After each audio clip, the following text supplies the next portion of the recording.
Radio podcasts. Headliners with Nihal Arthanaika. Hello and welcome to Headliners with Nihal Arthanaika.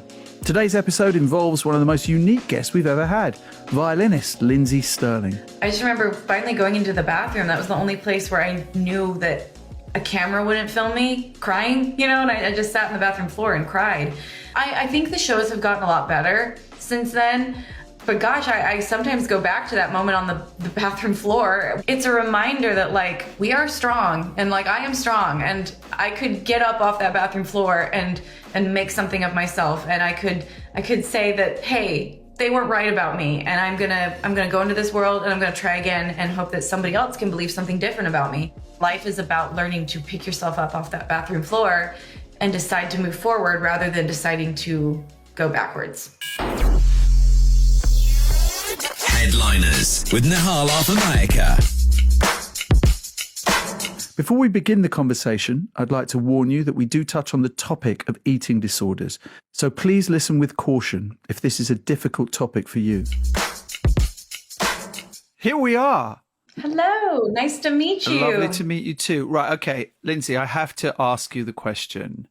Explain your background to me right now. You mean my physical background, not my your actual physical. We'll get to the other stuff, but describe to me the background. No, we're diving right into the juicy stuff. Okay, so I'm in a hotel and the lighting is just horrific everywhere in the hotel except the bathroom. The bathrooms always have the only source of light in a hotel room, and so this is not the first time I have done an interview in a bathroom.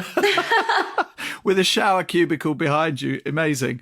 Right. Also convenient. I'm going to jump in the shower right after this. So it's proximity. Perfect. What is your hotel ritual? What do you look for in a hotel? Because now you spend a lot of your time on the road. So you need it to be right. Yeah, I mean, I spend a lot more time on our bus. I feel like the bus becomes like my home, so I'm more picky about trying to make the bus feel like a home. Hotels we kind of jump in and out of, but honestly, if I was going to be looking for the things in a hotel that I want, I love a good hotel breakfast. That's key for me. I can do with a shoddy room, I'll be fine. But if you have a good hotel breakfast and a nice gym, that's all I need. Food and workout. Okay, so the workout is designed to work off the great food you've eaten at breakfast. Yeah, I guess the two do kind of counterbalance each other, and I'm totally fine with that. So how do you specify? Well, you can't specify, but how do you discover what a good or not good breakfast is for Lindsey Stirling? Oh, I like, the States, in the United States, it's really hard to find a good hotel breakfast. They're pretty bad usually. But, over here in Europe and the UK, I feel like the breakfasts are actually substantial and you've got options. I love good bread and butter, which I feel like the more I travel over here, the more I learn that we have awful bread and butter. Just really good bread and butter and, eggs. Oh! And I know you're thinking this is really not Anderson Cooper here, but I do need to know how you like your eggs. Oh, I like them. I like scrambled, but with avocado and some cheese. Yeah, but the thing about hotel scrambled eggs, someone told me, is that they come ready-made and they're like some kind of powder or something. They're really processed. Well, that's the thing. You can tell if it's a good hotel breakfast based on what their scrambled eggs look like. Because yes, sometimes they look like they were stirred in a pot and made out of powder. But you can always tell when you're those are good hotel eggs. Those are fresh. There's a kitchen back there. I see it.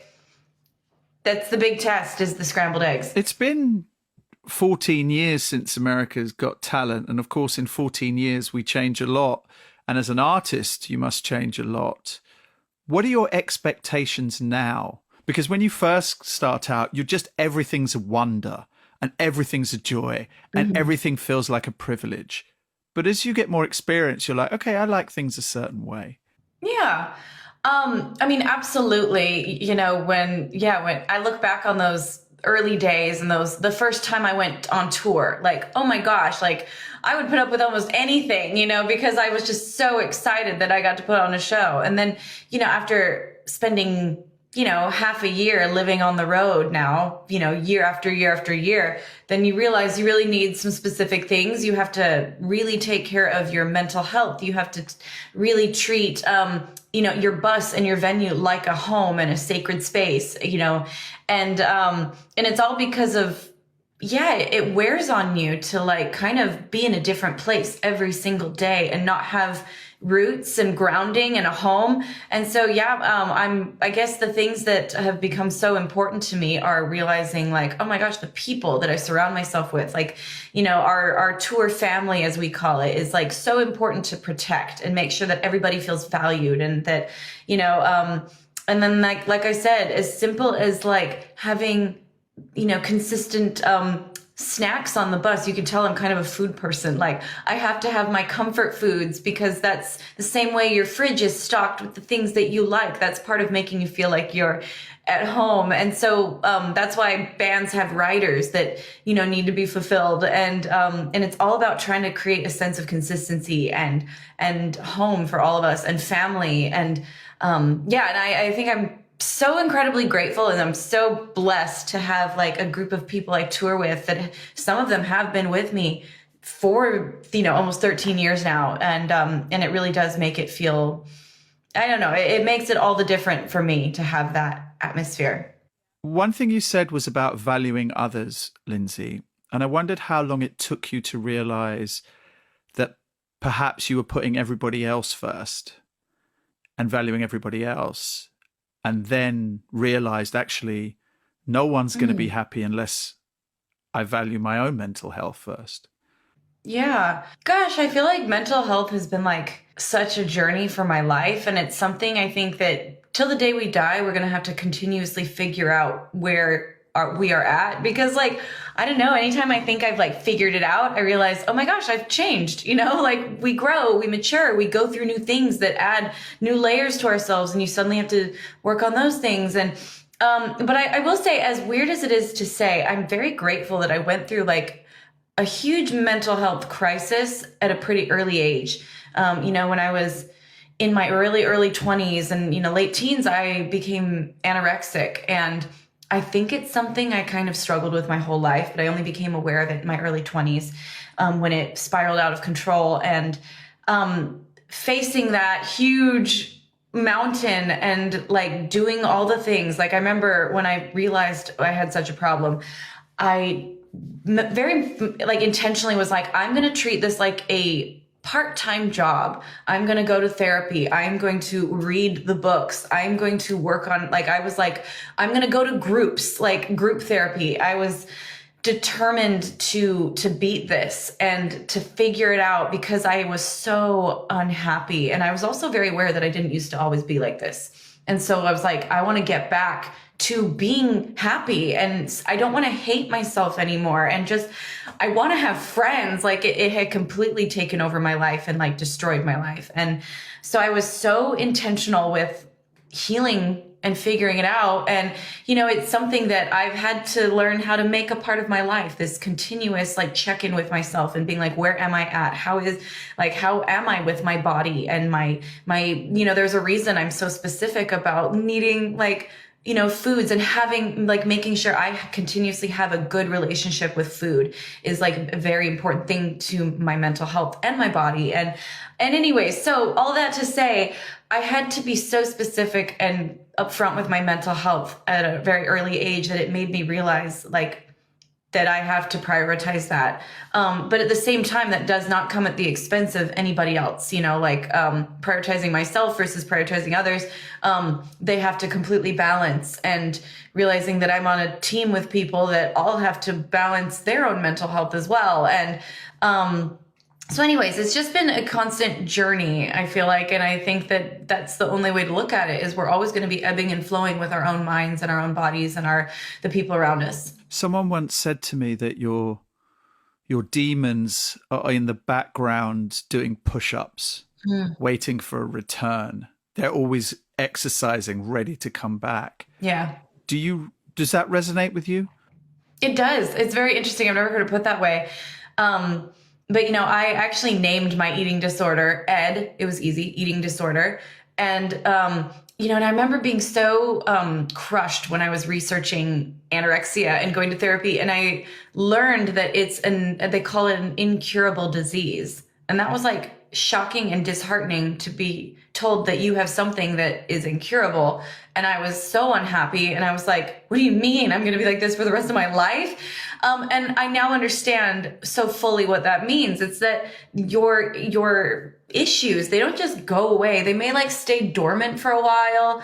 They like go to the background, and that, like you said, they're doing push-ups. They're still like working to try to like figure out a new way to seep into your life.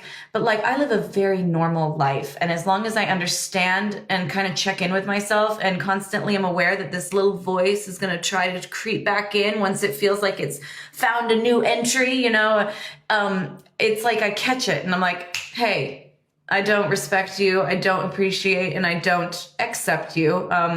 And I'm not going to take that, And so it's like you learn to continuously catch it in new areas and push it out.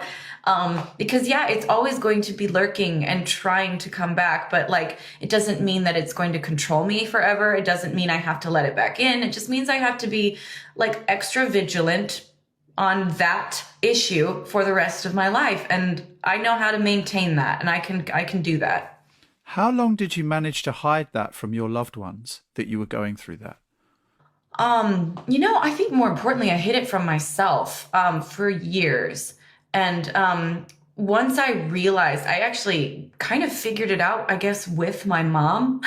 I'm very close to my mom, and she had been saying for a while, like basically without saying it, she was like, I think you're anorexic, but she never said that. She just was like voicing concern and being like, you look really frail, like I'm worried about you, like all these things, like, I feel like you're not eating, and I was like, I'm fine, Mom, I'm just healthy, I'm just working out a lot, I'm just really busy in school, so it was like I was actually hiding it from myself. But I remember finally for the first time in a conversation with my mom, just breaking down into tears and being like, I think I'm anorexic, and when I said that, it was like this huge weight was lifted off my shoulders, because I had been so unhappy for so long and so lost, and I couldn't figure out why.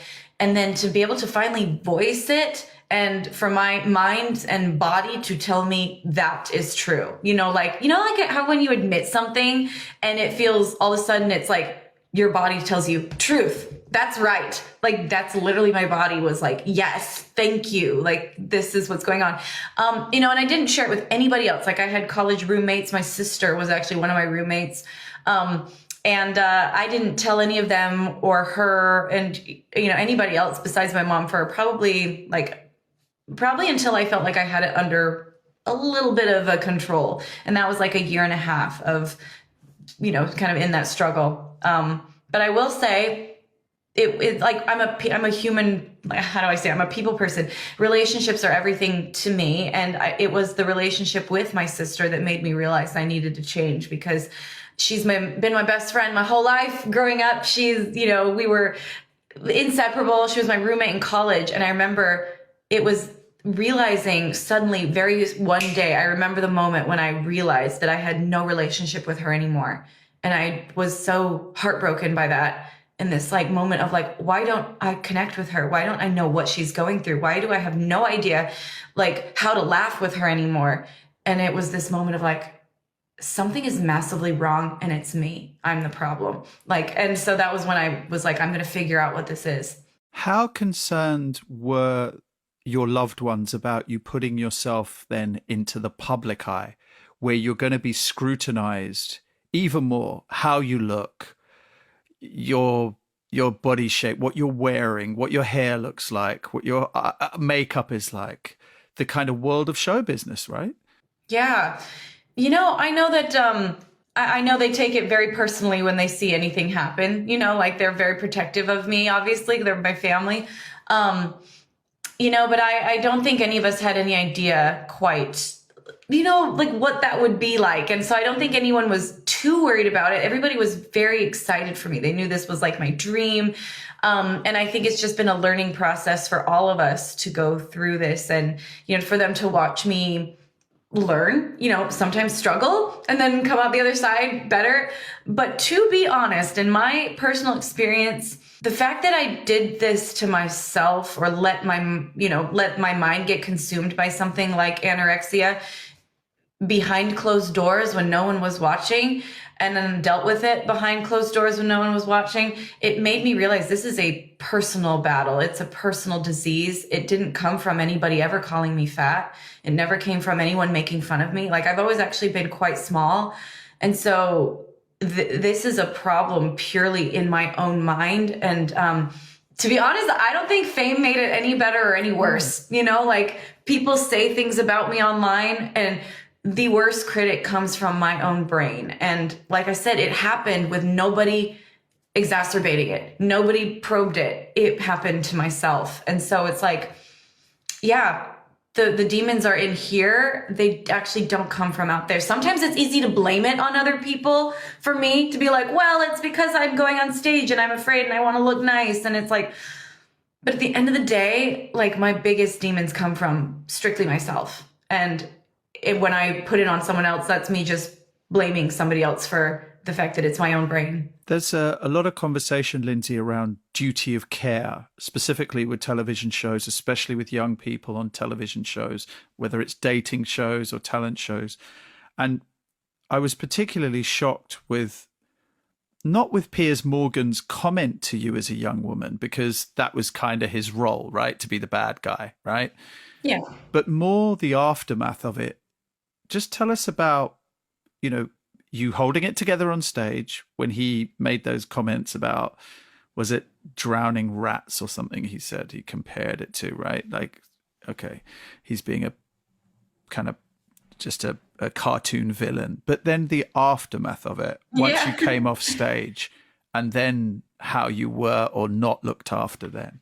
Yeah, looking back at it, like, oh my gosh, I'm just kind of shocked at some of the things. Like, they wouldn't let me have anyone backstage with me. I mean, I was 24, I think, but the fact that I wasn't allowed to have like anybody back there with me, I was all alone. Like, I remember other people had assistants or managers back there, or if they were young enough, they could have their parents, or there were groups. Like, I remember my season, there were quite a few groups, like bands or dance acts, and I remember I was the only person, or there was a magician with his assistants, but I remember being backstage and being like, I am the only person that is alone. And it's because it was before I had a manager, before I had, anybody to advocate for me.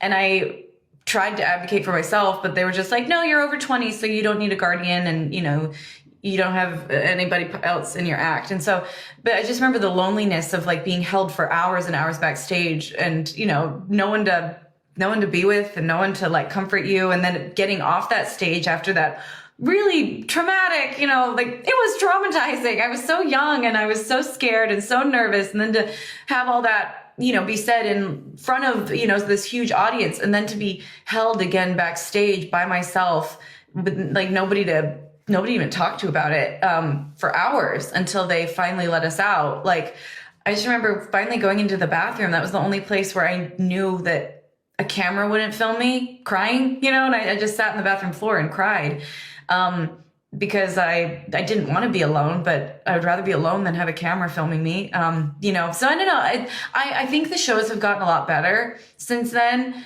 But gosh, I sometimes go back to that moment on the bathroom floor where, in a public bathroom, gross, but I go back to that moment, and it's a reminder that like, we are strong, and like, I am strong, and I could get up off that bathroom floor and make something of myself. And I could say that, hey, they weren't right about me, and I'm gonna go into this world, and I'm gonna try again and hope that somebody else can believe something different about me. And I don't know, I look back on that moment as a very like, almost like a door where I had a chance to walk through one or the other, and we all fall down. My story's not that unique. Like, we all fall down and get humiliated or get embarrassed or get discouraged. And really, like, life is about learning to pick yourself up off that bathroom floor and decide to move forward rather than deciding to go backwards. Where do you think that resilience comes from? Because for all the incredible success you continue to have and you've had, you have had a number of those moments, like you said, like we all do. Yeah. Where does that resilience come from, Lindsey? You know, I just had parents that really encouraged me that I could do things, and that, you know, that you're a capable woman. You know, my sisters and I, like, we were told from such a young age, like, that we were smart, that we were, you know, and I just feel like my parents, they didn't have a lot. And so we had to work for anything we wanted. Like, I remember if I wanted to save up to buy like Beanie Babies and the Beanie Baby craze, like, you know, so I worked, like, I made business cards, and I did like odd jobs for my neighbors, like painting fences and vacuuming their houses. Like, you know what I mean? Me and my little best friend, we started a business called the Ready to Work Girls, like when we were 12, or, you know, I don't know. I just was taught from a very young age, like, if you want something, you got to work really hard for it. And then secondly, I think the big get up after you fall thing came from, like, years and years ago, I went on a mission for the Mormon Church. And so I was out, you know, with a little name tag, and I would, you know, and you basically are dedicating, I dedicated 18 months to, like, just go out and share, like, the good news of Christ with people, and share a message of hope, and that, you know, there's purpose in life. And we would do service and all this. But I served in New York City, and that can be a pretty upfront place where people, like, I got spit on, I got, you know, yelled at in my face, you know, because it was at a very controversial time for the Mormon Church. And so there was a lot of people that would just see the name tag and hate us before they would talk to us. And so I got this mentality of, like, every day you wake up and you go out there, even if you're tired, and even if it's hard, even if someone spit on you, and you go out because you believe in what you're sharing. And I just think that coming off of that taught me, like, you get up again. You just go out and you go again. If you believe in what you're doing, and if you think it's good and going to make the world a better place, you try again the next day.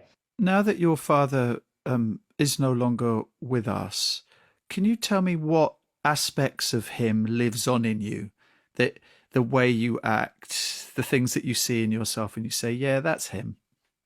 Oh, so much. I was very much like my dad's little girl, you know, like, I take after him a lot. And he was an entertainer and a storyteller. And I feel like every time I get on stage, I love to, like, in my own way, tell stories, whether it's through what I share with the audience, or whether it's through the themes that are presented in the different songs. And I really know that I got that storytelling, like, muscle, and that desire to tell stories from the fact that my dad was a writer, and he used to read us stories every night before we'd go to bed and tell us stories. And I could never tell which ones were from his real life and which ones were made up, but they were just all, like, spellbound. Like, I was always so intrigued by his stories. And the fact that some of them were from his own life, I remember as a very young child being like, Dad, I want to live a life like you. I want to go places. I want to meet people. I want to see the world. Like, I want to shake people's hands along the way. And, you know, because he just had so many amazing stories of taking risks, doing things a little off the beaten path, and then having, whether it turned out the way he wanted to or not, he had these, like, stories to tell from it. And I know that I took the risks that I took in my life because my dad's stories, and because I wanted to have a life of adventure, and I wanted to, you know, and it almost didn't, I mean, of course it matters if you succeed or don't, but I just knew that regardless, it would be a story. If you could pick a story from his life that is your favorite, what would you pick? Oh, what would I pick as my favorite story? You know, he toured the country in a motorhome. Like, when he was, like, fresh out of college, his parents had a motorhome and they let him borrow it. And some of the time his best friend was with him. Sometimes he just went to places by himself, but he would, like, go places and, like, find odd jobs and, you know, like I said, meet people along the way, like, ask a random person to, like, have lunch with him at a picnic table, you know, and he would share his, like, you know, his little sandwich. He'd, like, cut it in half and share it with them, you know. And Yeah, like he was just such an adventurous spirit, and he never shied away from a chance to meet somebody and hear their life story. And I remember years ago in Chicago, when I was traveling alone back in the day before I had a band and a manager and like thing, I was trying to figure all that out, and I was in Chicago doing a gig, and I remember I really wanted to try Chicago pizza for the first time. And that's the thing, the deep dish Chicago pizza. But when I walked like 50 blocks to go to the like pizza spot, Illuminati's, like the spot where you're supposed to try Chicago pizza. And so I got there, I'm tired, I just walked forever. And the gal was like, oh, like we only sell a full pie, like a full pizza, like, and it takes about 45 minutes. Like, do you want to eat that by yourself? And I was like, hold on. So I went back onto the street, and I like waited and I asked a few people like, hi, I'm totally willing to buy it. Would you like to share a pizza with me? And yeah, I know, odd. But I remember specifically in my mind doing that and being bold enough to go out on the street and ask people to share a pizza with me because of the story of my dad sharing his lunch with somebody in a park. And sure enough, after like 3 people, like the third person, he was like, you know what? Sure. And he like pulled out his phone and he was like, let me just call a friend and cancel plans because they're going out somewhere. And anyways, so he like canceled plans with his buddies and sat and ate a pizza with me. And I still have that guy's number to this day. And every few years we check in. But anyways, I'm grateful to my dad for like letting me know that, yeah, that was probably a little weird to the people who were like, no, thanks. I don't want to have dinner with you, strange girl.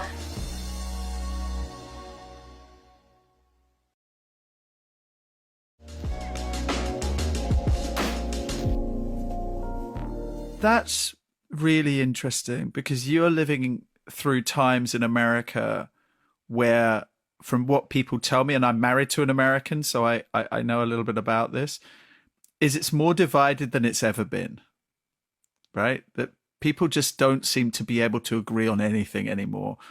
And perhaps they've got more in common than they think, but that one thing, maybe that political thing, that party means that's it. That's it. I can't talk to you. Even though probably 90% of their values and everything is aligned. How do you process what is currently going on in America, and how do you feel? Because what you've just described is such a brilliant example, Lindsey, of openness, right? Just openness. Yeah. How do we get back to that? I mean, I think you nailed it on the head. I think it's realizing that people are people. And I love that about being able to perform across the world and being able to like meet people at my meet and greets. And like my dancers and I were just talking about this, how when you're on stage and you're sharing something you love so much with somebody and you see their eyes light up and they're smiling at you and you're smiling at them, like I get teary-eyed just like thinking about it, because like I don't know why that helps me see people so clearly.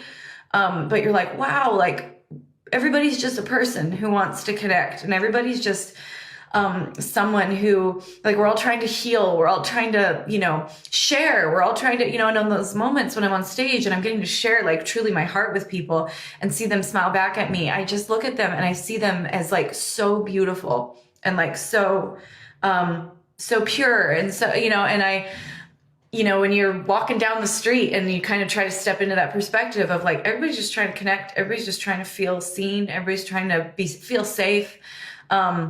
It does make you realize that like, yeah, we are all so much more alike than we are ever different. And I think that, sadly, politics makes us put on these goggles of dividing us. And I'm almost grateful that there's a divide in my own family. I love my family to death and I, do anything for them. And then it's funny when like there's certain things we just can't talk about when we get together because it will get heated. But at the same time, reminding myself that being like having those beliefs says very little about you as a person and your values. And so easy, it's often really easy to be like, well, if you support that, you must be terrible, or you must be ignorant, or you must be, but it's like, no, like my sister's smart and my sisters are all good people. And yet we see things very differently and we were all raised the same, And so it's just, I'm almost grateful for that divide amongst my own family, because it helps me remind myself all the time that like, it doesn't mean anybody's a bad person for what they subscribe to. It doesn't mean that they're dumb. It's they see things differently.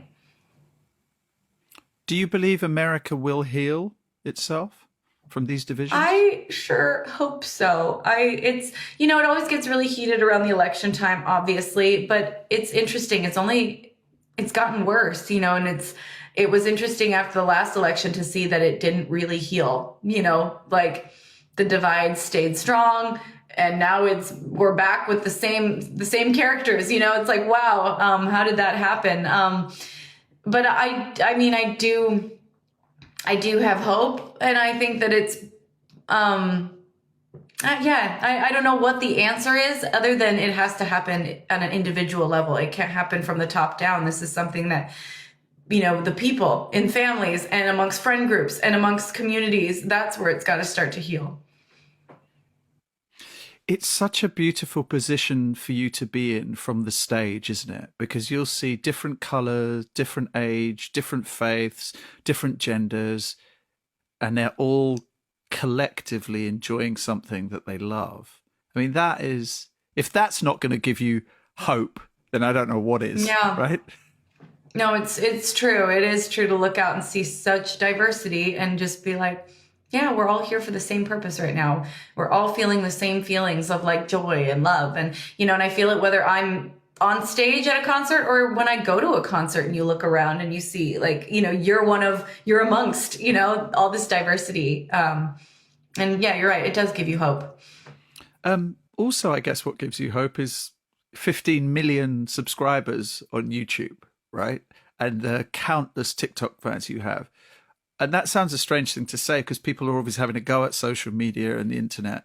But you have created a community there, haven't you? How much do you feel that community, Lindsey? Oh, I'm so grateful that, my community has been there for me for so long. And I'm very also grateful that it happened the way it happened. Like I kind of jumped onto social media back in 2010, around the America's Got Talent time. And I grew very slowly, like I was never the overnight success. And I'm not an A-lister. I consider myself very much like a niche artist, that's kind of like either or you don't. Like I'm not going to be accosted on the streets, like no mob's going to happen because I'm in, Circle K, and I just, and I kind of love that. I feel like I have my people. I have my little corner of the internet that is very much my little world. And, people, I'm very polarizing. People either like, oh, I love Lindsey Stirling, or I cannot stand that girl. Like, I don't understand why anybody likes her music, So I'm very polarizing in my music. And that's fine. Like, not everybody has to like me, but I'm so grateful that my fan community, I think because of that polarizing nature, they find a lot of comfort of being like, like my really, really like core fans that have been there for a long time. I think there are a lot of people that feel very different and feel a little very misunderstood by the world. And yet they find these kinships and these friendships amongst like my Discord and, my social media platforms where they feel like they can be seen, by the other fans because they come together for this common reason, but also they see in me this girl that's very unique and does things her own way and, rose step by step. And it kind of just gives them this community where they feel seen. And it's a pretty cool thing that I love going into my Discord and seeing the interactions and how kind they are for the most part. It's a very kind community. Yes, trying to find a kind community is incredibly important. How many violins do you take with you on tour, Lindsey? I have 4 on this tour. Yeah, usually I take 4 or 5. And is Excalibur, Cleopatra? I mean, which ones are there? Because I know you name them. So which ones are with you? I do. On this tour, I've got Cleopatra. We've got Lady. We've got Letty. It's an LED violin, so it's Letty. And then we've got General Washington. Okay, why? It's my newest one. Why General Washington? I don't know. One, because politics is so divided right now, and that's one thing I think most people can agree on in politics is that we had a good president at the start. Okay, that makes sense. I just got this violin a few months ago during all the political like upheaval, and I was like, well, let's let's all just agree on that. And how much are you missing Luna, your little dog? I miss her so much, especially because she does, some dogs really respond to like a FaceTime or they hear their owner's voice on the phone and they'll like perk up. Luna does not recognize my voice. It's so funny. I'll like try to talk to her and she just nothing. And so, yeah, I was trying to talk to her actually last night on the phone with my mom and she was not responding. But I miss her so much. She really, you realize what a comfort these little guys are to you once they're not there. And, every night before I go on stage in the States, I like give her a little hug and she's like my little good luck charm. And then she's waiting for me when I come off stage. So I'm going to see her in a few days and I'm so excited. So do you have to spend 6 months of the year without her because you're touring or because most of your touring is in America? How does it work? I mean, yeah, we tour a lot in the States. And so, she's always with us on the States tours. It's just the international ones I can't bring her on. So yeah, usually it's like luckily this tour was only a month. So I was without her for a month. But yeah, she's quite the road dog. She comes on all the US tours. Even comes on stage sometimes. I know. She pirouettes, doesn't she? I mean, she's a talented dog, right? I mean, she's got skills. Yeah. So our first dog was called Luna as well. And now we've got 2 dogs. We sadly lost our first dog after 14 and a half years, but we've got 2 dogs now and they're brilliant. How the thing is you get a dog and you kind of don't realize until you get one, Lindsey, just how much of a difference they make to your life to the point at which you can now, I'm sure, never imagine not having a dog, right? Yeah. I'm a dog girl now, forever. Forever. But what about how much because you protect her, right? Like you feed her, you give her a home, and she was a rescue as well, I believe. But how much does she protect you?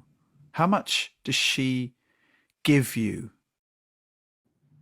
Oh, so much. I mean, I originally got her actually at a time when I needed something, and it was actually, cause I'm a dog person. My family always had dogs growing up and I always wanted a dog. But my managers and my tour manager, they were like, please don't get a dog. Please don't get a dog. Like you travel so much. It's just going to be hard. And so, but then, my best friend passed away. And then at the same time, my dad got cancer and I was just an absolute wreck. I was so depressed. I was grieving so heavily. And I remember my manager picked me up one day, like I was still in my pajamas. I never got dressed for 2 months. And she picked me up and she's like, you don't even have to get out of your pajamas, but I'm taking you somewhere. And she took me to a shelter and we played with dogs and it was almost like her blessing to be like, please get a dog. You need something. And so I got Miss Luna shortly thereafter from a shelter. Man, she was a saving grace to me during that whole time. She was the most, she's just such a lover, such a cuddle bug. And, she never left my side. I took her everywhere, whether it was going to a friend's to watch a movie or going to the studio to write. Luna came everywhere with me.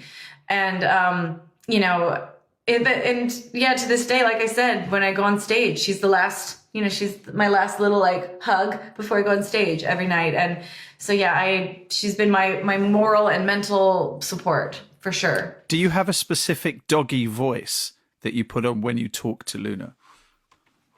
I do. Don't we all? Yeah, it's so annoying when you actually hear yourself. You're like, oh my gosh, what's wrong with me? And I like to think that, we all know dogs are very intelligent. I love to think that she's just like, why do you talk to me like that? You talk to everybody else normal and then you come over here and you use this squeaky weird voice. What's the deal? It's, do you see yourself becoming a parent in the future? I mean, you're a doggy parent already. Yeah. I've always seen myself being a mom. I've always seen myself being a wife. And that's from the time I was a tiny kid. I always wanted to be married by the time I was 22. So my life has turned out vastly different than I ever thought it would. I also always, I don't know why, I always thought I'd be poor. Like, I just knew that I was going to financially struggle in life. Maybe because that's just how my parents, kind of, they always financially struggled a lot. And, but also I was so happy as a child. So I kind of idolized this idea of like kind of scrimping and saving and making it work, for love and your family. And, like I said, here I am single in my, late 30s and, living a life so different than I ever thought I would. And it's only been recently that I've kind of, I guess in a way, just made peace with the idea that I might not have kids and I might never get married. And that may sound like a negative thing, but it's actually been such a like beautiful acceptance and realization, because I think that subconsciously I have like almost had this dangling carrot of being like, no, I'm happy, I love my life. But like when I really get to be happy is when I find my husband and when I have my kids. That's when I'll be like a fully baked cookie, like right now I'm still in the oven, but realizing like, no, like I can be a fully realized version of myself today. And of course I'm going to change and my life is going to evolve and I'm going to continue to grow and learn. But like today I am whole and I don't have anything that's this dangling bait in the future. Like I'm happy now. And if I get those other things, like that will only add to the richness of my life. But like, if it never happens, I can be completely content with that. And so I have nieces and nephews that I adore. And like, they're my little, like I have one in particular that I feel like she's kind of a mini me. And, I'm like, that's my little Evelyn, I feel like she's got a little bit of my spirit in her. And so, yeah, it's like, maybe someday I will have kids, but also maybe I won't. Who knows? Maybe I'll adopt kids. Maybe like, I don't know what the future holds for me, but I don't have to be married to any one version of it. And that's actually been a huge, realization that only has happened in the last probably 6 months. Wow. Okay. That's incredible. So Chicago Pizza Guy was never an option. No. I still have his number. Maybe I'll hit him. Maybe I'll be like, hey, you still single?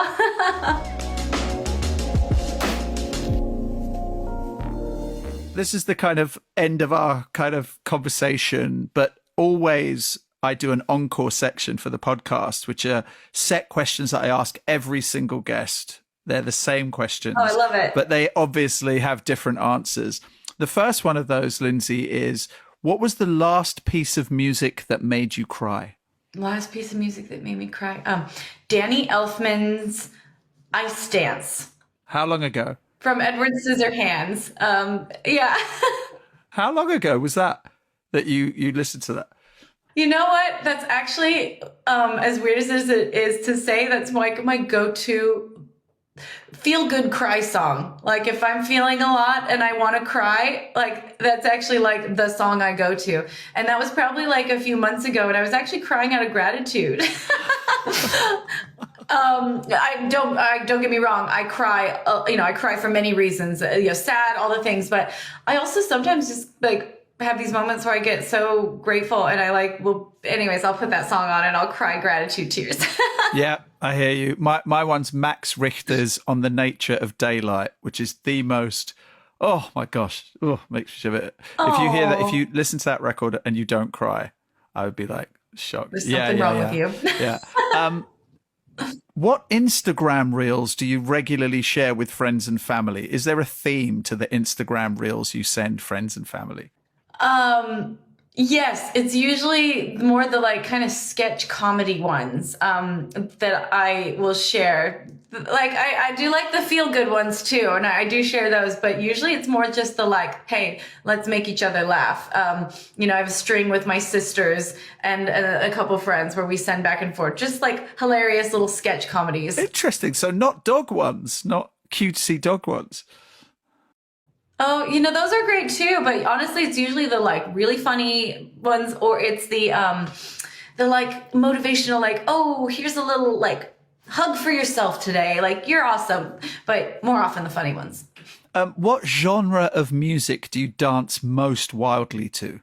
Oh, I'm a pop girly. I love a good And I'm excited that pop is kind of coming back, at least the pop that I like. Because, I think the real pop princesses were like anywhere from like Britney Spears to like Gaga and Katy Perry. That was like the quintessential pop era. And I'm excited that I feel like that's kind of like coming back. Okay, so Friday Night by Katy Perry comes on, you're going to lose your mind. You're hitting the dance floor, right? Look out. Look out. I might step on your feet. I get that wild. If you're trying to impress someone through food, Lindsey Stirling, what dish would you make? I make really good, actually, I can make pizza dough, and I have a little pizza oven so yes, if I want to impress someone, I'm coming over and I'm being like, here, because they get to roll out the dough themselves, and then you make the pizza, and then I'll like pop it in the little thing and I like turn it. It's pretty impressive. It's all about the toppings then. If you've got to have a fully stocked fridge full of toppings. You do. And it's one of my favorite activities to do with people. It's like, you invite them over, you got all the toppings, you made the dough, and they like to try to turn the pizza. It's a good time. What are you a snob about, despite hating yourself for being a snob about it? Lots of people say coffee here whenever I ask this question. I would say, my morning shake. So it's basically my version. I don't drink coffee, but I make a morning protein shake every morning. And like, I have specific things I like in it. And so I know that my tour manager is always annoyed because I'm like, can I need ice? Like, or I need, can I get some almond milk? Or like, yeah, I have like a whole like bag full of my things that I brought all the way across the ocean so I can make my morning protein shakes. What was the worst trouble you got into at school? So I was quite a goody. But I mean, I'm a rule follower by nature. I know. Okay, this is gonna sound real weird. My feet get really hot. It's just something that I've always had, like my feet, like to this day, sometimes I'll have to like, I find ways to cool my feet down before I go to bed if they're hot. And so as a kid, I hated wearing shoes. And I remember my teachers would always get frustrated because they'd see that I would take my shoes off under my desk. And they'd always be like, Lindsey, you have to have your shoes on. And so I'd have to put my shoes back on. But then when they weren't looking, I'd slip my shoes off under my desk. What did you major in college? I majored in, I got a minor in film, actually. And I majored in being a recreational therapist. What does that mean? So basically, I wanted to work at troubled youth centers where, like, troubled teens come and they live. And, I was going to be one of the therapists, but I was going to be the cool therapist that, like, plans all their activities, and you take them on outings and you use activities, whether it's music or art or hiking, you use that as therapy. And what was the worst fashion or hairstyle mistake you ever made? Oh gosh, can we like have a list? I have so many I look back at when I first started my career and the things I would wear on stage. I was like, bless anyone's heart who has stuck with me from the beginning. Oh my gosh. I think the funniest thing, aside from like some really bad, I had a pixie haircut that I got, like a short one, when I went into junior high. That's like the worst part of life anyway. And yet add a pixie haircut to a like 13-year-old. Oh, terrible. Why did my mom let me do that? So that's top of the list. But then going to like my beginning tour days, I remember I would basically like, less is more. I didn't understand that. And I would layer so many things. I'd have like a random scarf, and I'd have like a belt that had rhinestones on it with like a stack of bracelets and a hat and a bow on my, I just would put like, it's like I went into my closet and tried to put as many things on as possible. Yeah. I love that. Look, last question, and thank you so much for giving so much of your time to me. The last question is, in the last 6 months, you've came to that realization that, if it's not meant to be, it's not meant to be, to become a wife and a parent, etc. But let's fast forward 10 years. What's still left on your bucket list? You're successful, you tour, you've got millions of fans. What's left? I've never had a hit, like a hit song. And I've had a great career for somebody who's never had a hit. A lot of times people have to ride that. And I would love to have a hit. Okay. I think that'd be really fun. And it doesn't have to even be my song. Like if I feature on somebody else's song or what, I don't care. I would just love to be a part, or if I write a song and it's somebody else's, I don't care. I would just love to be a part of a hit, like global song. Okay. Well, I mean, if you just look at your social media numbers, you're definitely a hit already. You know, that's a thank you. I'm very grateful for that. Yeah, but that's a very definition of what a hit is, right? Like a chart position, where there is plenty of artists who are huge, huge, huge, who will never be like number one in the Billboard chart, right? Right. And it's super successful. So that's interesting. Lindsey Stirling, thank you so much for spending time with me on my Headliners podcast. Oh, thank you so much for your time and for your really thoughtful, great questions. I really appreciate just everything you asked and the conversation you led. So thank you. No, you're such an interesting person. There's so much to. We could probably spend an hour just talking about Harry Potter, but we'll save that for another day. Yes, I love Harry Potter. Take care, Lindsey. Awesome, Enjoy you. the UK. Take care.